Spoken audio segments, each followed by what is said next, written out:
सुल्तान महमूद गजनवी 971 को गजनी में पैदा हुए। आपने 33 साल तक अफगानिस्तान पर हुकूमत की। सुल्तान महमूद गजनवी इस्लामी तारीख के बहुत बड़े जंगजू थे। आपने लातादाद जंगें लड़ी और हमेशा फतेहयाब हुए।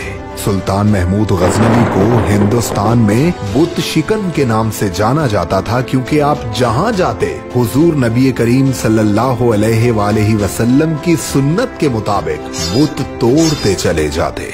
जब हिंदुस्तान के राजाओं की अयाशियों की खबर आप तक पहुंची तो आपने इरादा कर लिया कि इस बुत परस्त धरती पर अब परचमे इस्लाम ही लहराएगा।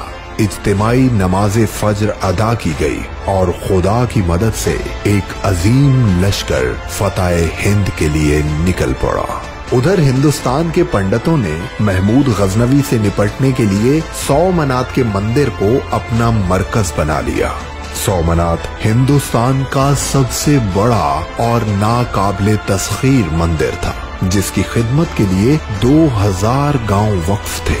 10,000 राजपूतों की फौज हर वक्त सीना सिपर रहती थी। जब महमूद गजनवी सोमनाथ पर हमले के लिए पहुंचे तो हजारों की तादाद में मुकामी बाशिंदे भी अपने मंदिर को बचाने आ गए। दुश्मनों की तादाद मुसलमानों से कई गुना बढ़ गई। महमूद गजनवी के लश्कर को चारों जानिब से घेर लिया गया। हिंदुओं के सिपा सालार ने ललकार कर कहा, ऐ महमूद गजनवी, आज तेरे खात्मे का दिन आन पहुंचा।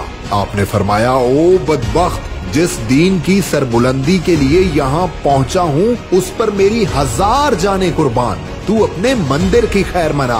आपने नाराए तकबीर बुलंद किया और दुश्मन पर टूट पड़े। अल्लाह की मदद से आपकी तलवार बिजली बनकर लपकने लगी। आप तलवार घुमाते जाते और दुश्मनों के सर तन से जुदा होते जाते थे। पलक झपकते हर तरफ लाशों के ढेर लग गए। हिंदुओं के लश्कर में भगदड़ मच गई। सिपा सालार को एहसास हो गया कि उसका मुकाबला सिर्फ सुल्तान से नहीं बल्कि कोई ताकत है जो कहर बनकर उसकी फौज पर टूट पड़ी है।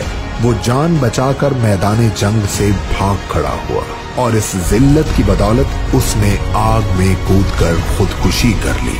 सोमनाथ पर इस्लाम का परचम लहराने लगा। महमूद गजनवी मंदिर में दाखिल हुए तो अपने सामने हिंदुओं के सबसे बड़े बुत को देखकर वजद में आ गए। अल्लाहु अकबर का नारा लगाकर तलवार बुलंद की और सोमनाथ के बुत को पाश पाश कर दिया। पूरे हिंदुस्तान पर मुसलमानों का कब्जा हो गया, जो तकरीबन 1000 साल तक कायम रहा। सुल्तान महमूद गजनवी इस पूरे खित्ते पर शेर की तरह राज करने के बाद 1030 को इस जहाने फानी से कूच कर गए। दुनिया में जब भी बहादुरी का तस्करा होगा, सुल्तान महमूद गजनवी का नाम ज़हनों में गूंजता रहेगा।